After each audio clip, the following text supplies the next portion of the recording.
Vamos então dar início ao nosso assunto dessa noite.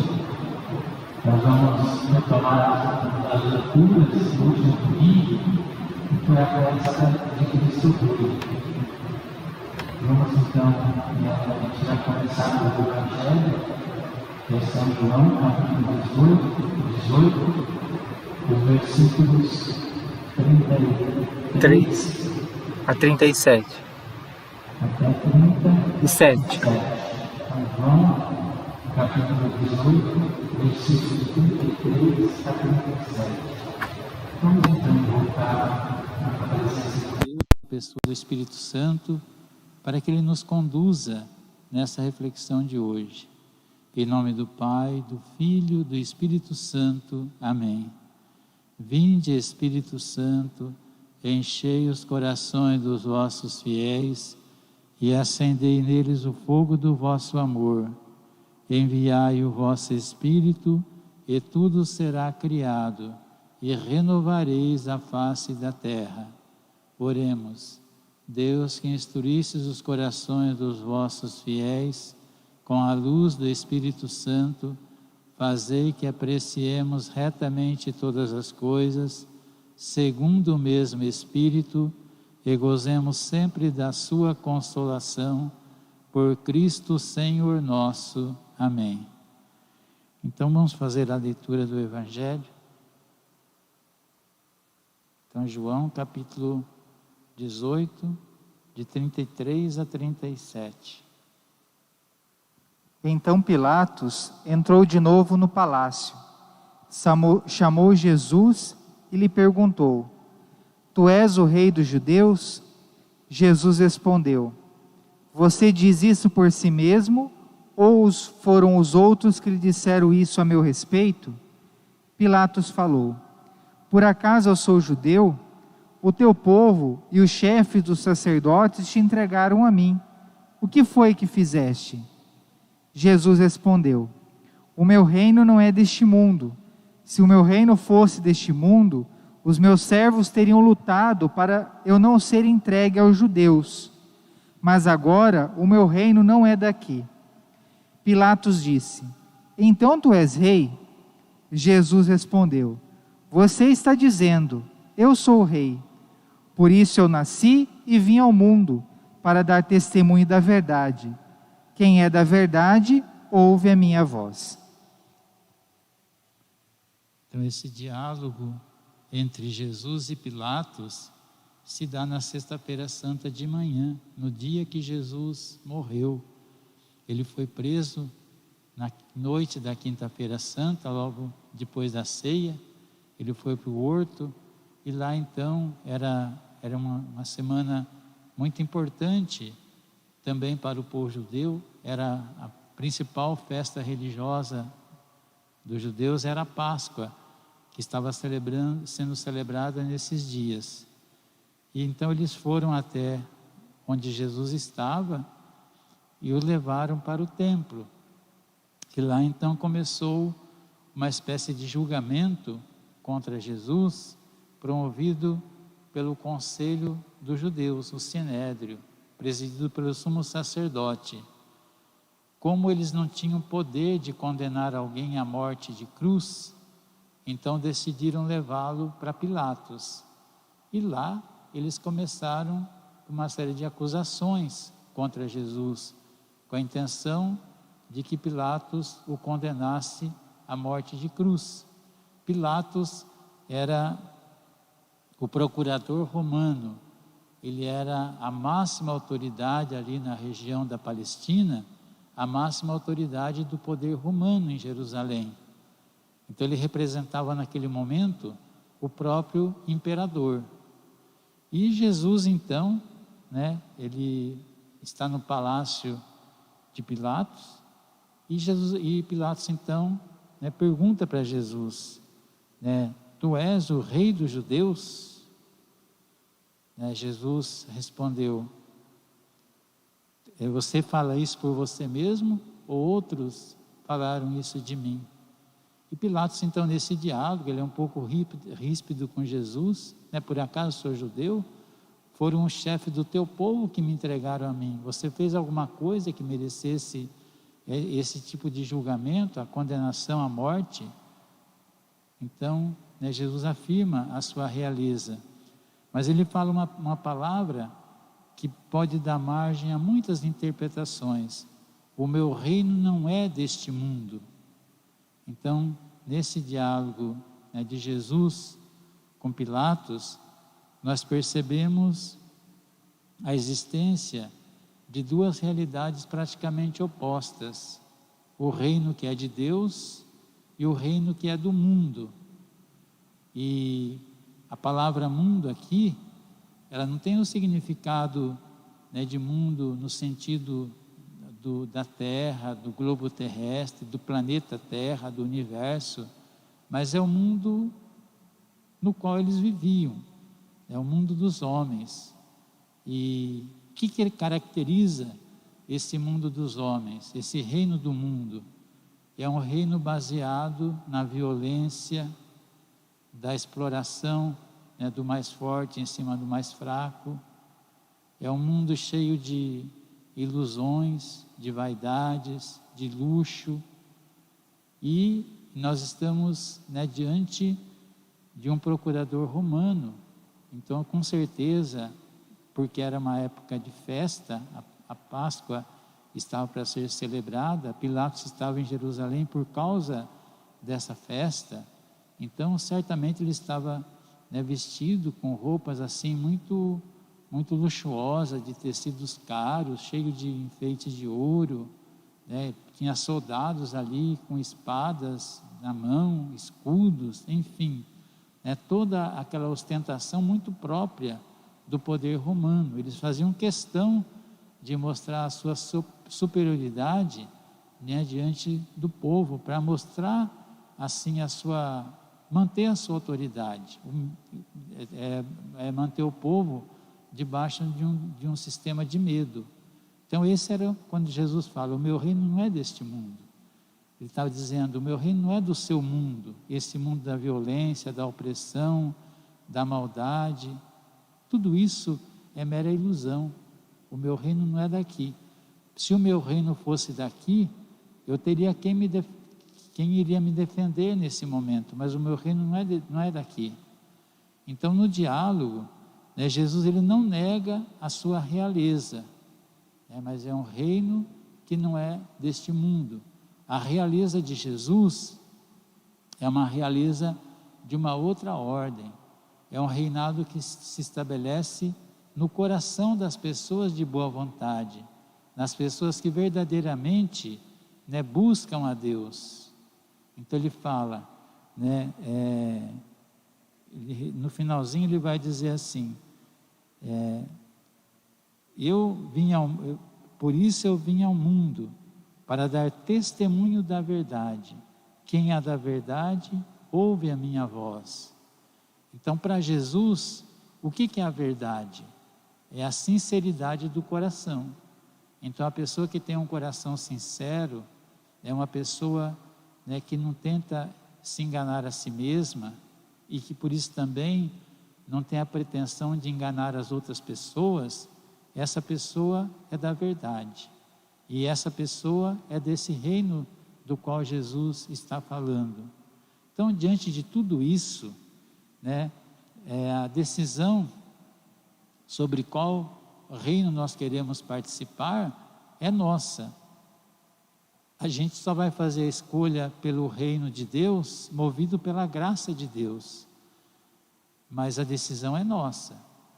Agora, se nós se nós decidimos pelo reino do mundo, como é que nós vamos saber, né, em qual dos reinos nós estamos?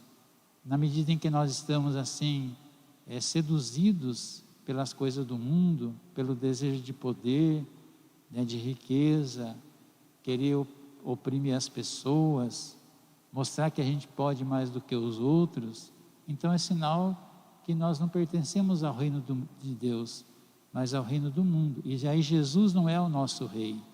Então nós estamos, né, essa leitura dentro da liturgia nos é colocada na festa de Cristo Rei do Universo. Então nós temos que fazer uma opção por esse reino, por esse rei. E isso então depende de nós termos esse coração sincero, né? Nós buscarmos verdadeiramente a verdade. E a verdade é aquilo que vai nos libertar. Então, diante disso, né, fica para nós essa mensagem. Cristo pode ser o meu rei, Ele é o rei de todo o universo, mas eu me submeter a esse seu reinado depende de uma decisão de cada um de nós, de uma decisão pessoal de cada um de nós. Vamos então continuar a nossa reflexão, pegando agora a profecia de Daniel, capítulo 7, os versículos de 13 a 14. Então, Daniel, capítulo 7, versículos de 13 a 14. Em imagens noturnas tive essa visão. Entre as nuvens do céu vinha alguém como um filho de homem. Chegou perto do ancião e foi conduzido à sua presença. Foi-lhe dado poder, glória e reino, e todos os povos, nações e línguas o serviram. O seu poder é um poder eterno, que nunca lhe será tirado, e o seu reino é tal que jamais será destruído. Então, o livro de Daniel foi escrito por volta do ano 170 até o ano 150, mais ou menos, antes de Cristo. O contexto político histórico dessa época, aí 170 até os 150 antes de Cristo, era o contexto da dominação grega sobre a Palestina. E ele então, no capítulo 7, ele vai fazer uma descrição, né, dos vários reinos, dos vários poderes que tinham passado pelo mundo. Então ele vai descrevendo através de símbolos o Império Babilônio, depois o Império Persa, o Império, e na época eles estavam sob o domínio, né, dos gregos, mostrando que todos esses impérios, eles iam passando com o tempo, porque nada é permanente, né? Só Deus tem um poder eterno. E daí ele vai vendo assim no finalzinho já, partindo já para a conclusão dessa reflexão sobre a sucessão dos reinos, ele vê alguém, né, que tem uma figura de filho do homem. E essa figura aparece várias vezes, tanto no livro de Daniel, como no livro de Ezequiel. E os cristãos, eles vão enxergar nesse filho do homem a pessoa de Jesus, aquilo que, né, por causa das palavras aqui do profeta Daniel, né, que ele foi-lhe concedido um reino eterno, um reino que jamais passará. Os outros reinos passariam, mas o reino deste filho do homem que vem nas nuvens, esse reino seria eterno. Então, novamente, é uma referência ao Cristo, mas de modo muito especial ao Cristo que reina. Então, de novo, né, fica esse convite a nós tomarmos uma decisão de fazermos uma opção por esse reino. E essa questão da passagem, da sucessão dos vários reinos, é uma coisa que nós percebemos na história, né? Nada que é humano é passageiro. A gente vive hoje, né, esse momento em que a grande potência da humanidade, né, continua sendo os Estados Unidos, mas já temos sinais, né, de que, por exemplo, a China está crescendo muito. Pode ser que ela vai ocupar esse espaço que hoje é dos americanos. Antes dos americanos foram os ingleses, foram, né, os franceses, até mesmo os portugueses.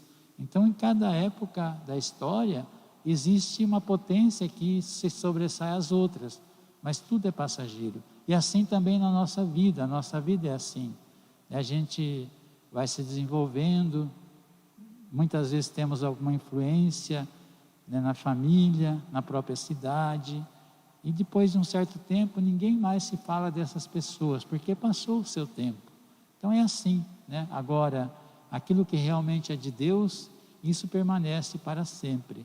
Então que nós busquemos realmente aquelas coisas, né, que não são passageiras, mas que são eternas. A única realidade humana que permanece para sempre é a realidade do amor, né, que se traduz no serviço, assim, no cuidado de uns para com os outros. Nada de coisas assim de muita ostentação, de muita vaidade, mas de coisas simples. Então isso é a única coisa que conta diante de Deus. É a única coisa que não é passageira, que é eterna. Então, para nós concluirmos, vamos agora ler, né, aquilo que foi a segunda leitura. Sim? Não, o ancião é Deus. Deus o Pai. Seria Deus o Pai, né? E o Filho do Homem é Jesus, na interpretação cristã desse texto. Certo? Tá bom. Tá. Então é Apocalipse capítulo 1, versículo, a gente vai ler do 4 até o 8.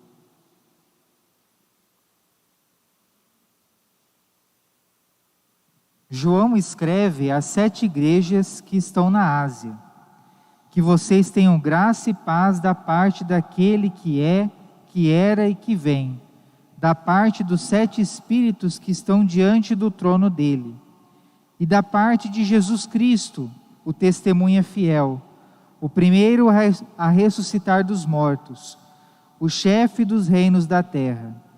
A ele que nos ama e com o seu sangue nos libertou dos pecados, e que fez de nós um reino, sacerdotes para Deus seu Pai. A ele a glória e o poder para sempre. Amém. Ele vem com as nuvens, e todos os olhos o verão, até mesmo aqueles que o transpassaram. E todas as tribos do mundo se lamentarão por causa dele. Sim, amém.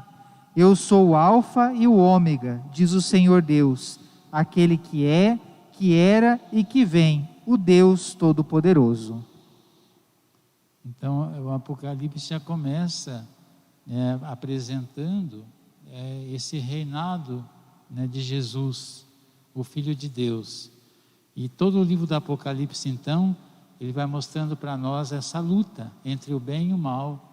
Essa luta, muitas vezes, que aos nossos olhos parece que aqueles que são de Deus estão sempre perdendo, mas a partir da nossa fé, nós temos certeza que Jesus é aquele que já venceu o mundo, e venceu o mundo não pela violência, mas venceu o mundo pela doação na cruz. Então, de novo, né, o poder de Jesus não é o poder do mundo, mas é o poder do serviço, da entrega da vida. E todo o livro do Apocalipse, ele vai mostrando essa realidade, essa luta que existe, né, dentro de cada um de nós, essa luta que existe na sociedade, e ao mesmo tempo é um convite a nós a resistirmos firmes na fé, na certeza de que a vitória não é do mal, mas é do bem. Então é Jesus aquele que vai vencer, né, todas as coisas, todas as forças deste mundo. Ele é o Alfa e o Ômega. O Alfa é a primeira letra do alfabeto grego, e o Ômega é a última letra, é o princípio e o fim. A ele o Pai já deu todo o poder, toda a honra e toda a glória. E aqueles que são fiéis a ele são aqueles que se submeteram à sua vontade pela fé. E a fé nos leva a praticar as obras de Deus, né? As obras de Deus são as obras do amor, né? Do serviço, da não violência. Então, o Apocalipse, de novo, ele vem mostrar para nós não coisas do futuro, mas assim como, né, o próprio livro de Daniel, né, foi mostrando essa sucessão dos vários reinos, o Apocalipse vai mostrando isso para nós, que aquilo que parece uma coisa definitiva, aos olhos de Deus é uma coisa apenas passageira. É aquilo que a gente tem refletido, né? Tudo que é desse mundo passa, somente aquilo que é de Deus é eterno. Então aí que, de novo, esse convite a nós fazermos essa opção, não pelas coisas do mundo, né, pois por mais sedutoras, por mais atraentes que elas possam ser, mas são sempre muito passageiras. Alguém queria fazer alguma pergunta aí do nosso meio? Aqui não. Alguém apareceu alguma pergunta aí, Eric? Não. Não? Nós estamos aqui em 5, não é mais, né? 6, 7 pessoas contando, e eu, 8, né? Contando comigo e o Eric também, né? Certo? Então, que Deus abençoe a todos, né? A gente, né, continua essa nossa reflexão, e é isso, né? Procurar participar, procurar compreender um pouquinho melhor a palavra de Deus, e sobretudo colocá-la na realidade da nossa vida. Pode ler o nome das pessoas que acompanharam aí então, Eric? Isso, vamos agradecer, né, primeiro presencialmente a Beth, a Isabelle, a Cleonice, né, a Dona Gleides, a Hélida e a Rosana, e através da internet, a Leonor, a Luzia Tosato, a Nice Gracioli, o Iaçu, o Vanderlei Grossi, o Antônio Fernandes, a Anita Kanashiro, o Ivo Goulart, o Magno Davi, a Elisa Carvalho, o Antônio Alves, o Cean, também a Paula Marinho, o Valdemir Bueno, a Andréia Mara Gonçalves, a Cristina Hering, o Sidney Rezende, a Celina Pirolo, a Luciana Rodrigues, a Cida Guilherme, o Sebastião Leal, a Val Feitosa e a Carmen Balardim. Então a gente agradece a todas as pessoas, né, que estão participando, acompanhando, e vamos então encerrar, né, rezando o Pai Nosso, Ave Maria, e sobretudo renovando esse nosso compromisso com Jesus Cristo, Rei do Universo, aquele que quer reinar no coração de cada um de nós. Pai nosso, que estais no céu, santificado seja o vosso nome, venha a nós o vosso reino, seja feita a vossa vontade, assim na terra como no céu. O pão nosso de cada dia nos dai hoje, perdoai as nossas ofensas, assim como nós perdoamos a quem nos tem ofendido, e não nos deixeis cair em tentação, mas livrai-nos do mal. Amém. Ave Maria, cheia de graça, o Senhor é convosco, bendita sois vós entre as mulheres, e bendito é o fruto do vosso ventre, Jesus. Santa Maria, Mãe de Deus, rogai por nós, pecadores, agora e na hora de nossa morte. Amém. O Senhor esteja convosco. Abençoe-vos o Deus Todo-Poderoso, Pai, Filho e Espírito Santo.